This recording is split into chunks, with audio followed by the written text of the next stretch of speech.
पल्लवी बोली, भैया बहुत मजा आ रहा है, धीरे धीरे पूरा अंदर कर दो। दोस्तों, यह बात उन दिनों की है जब मैं 12वीं कक्षा पास कर चुका था। मेरा छोटा भाई अजय उसी स्कूल में पढ़ता था। उसकी एक खास सहेली थी पल्लवी, जो हमारे पड़ोस में रहती थी।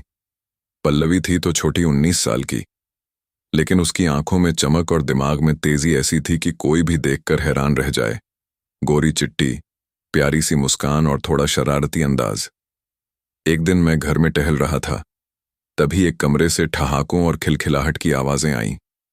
मैंने सोचा देखूं तो सही क्या माजरा है। कमरे में झांका तो देखा अजय और पल्लवी शादी शादी वाला खेल खेल रहे थे। अजय ने कहीं से मां की पुरानी साड़ी निकाल ली थी और पल्लवी ने उसे लपेटकर दुल्हन बनने की कोशिश की थी। साड़ी थोड़ी ढीली ढाली थी, लेकिन पल्लवी की शरारती हंसी और लजाया हुआ चेहरा उसे एकदम नई नवेली दुल्हन सा बना रहा था। मैंने मजाक में कहा, अरे मैं भी खेलूंगा। अजय ने तपाक से जवाब दिया, नहीं भैया, ये खेल सिर्फ 2 लोगों का है।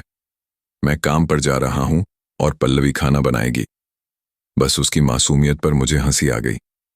मैंने सोचा कितना नादान है मेरा भाई, अभी उसे इन खेलों का असली मतलब कहां समझ आता है।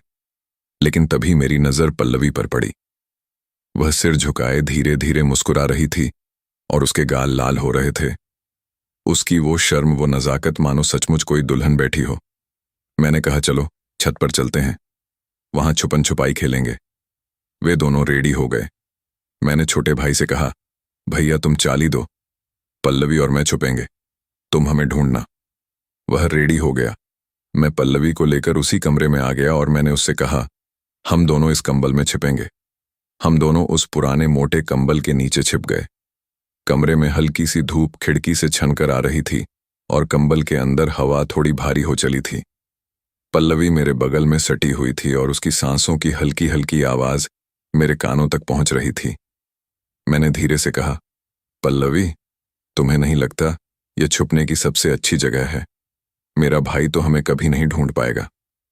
पल्लवी ने हल्के से हंसते हुए कहा, हाँ, लेकिन अगर वह आ गया तो तुम्हारा भाई तो बहुत चालाक है।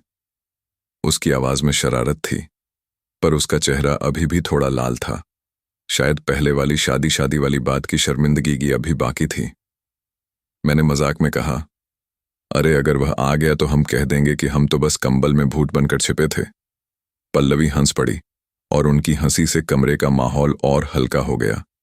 तभी बाहर से मेरे भाई की आवाज आई, पल्लवी, भैया कहाँ हो तुम लोग? मैंने आधा घर ढूंढ लिया। मैंने पल्लवी की ओर देखा और इशारे से चुप रहने को कहा। हम दोनों कंबल में और सिमट गए जैसे सचमुच कोई भूत बनकर छिप रहे हो। पल्लवी ने धीरे से मेरे कान में फुसफुसाया, ये कंबल तो गर्म है पर मजा आ रहा है। मैंने हल्के से मुस्कुराते हुए जवाब दिया, हाँ, पर मजा तब आएगा जब मेरा भाई हमें ढूंढते ढूंढते हार मान लेगा। तभी दरवाजे के पास आहट हुई। मेरे भाई के कदमों की आवाज साफ सुनाई दे रही थी। पल्लवी ने मेरी बांह पकड़ ली जैसे डर और मजाक का मिश्रण हो। वो आ गया। उसने फुसफुसाते हुए कहा। मैंने कहा, चुप, बिल्कुल चुप। हम भूत हैं, भूत। और हम दोनों हंसते हंसते कंबल में और सिमट गए।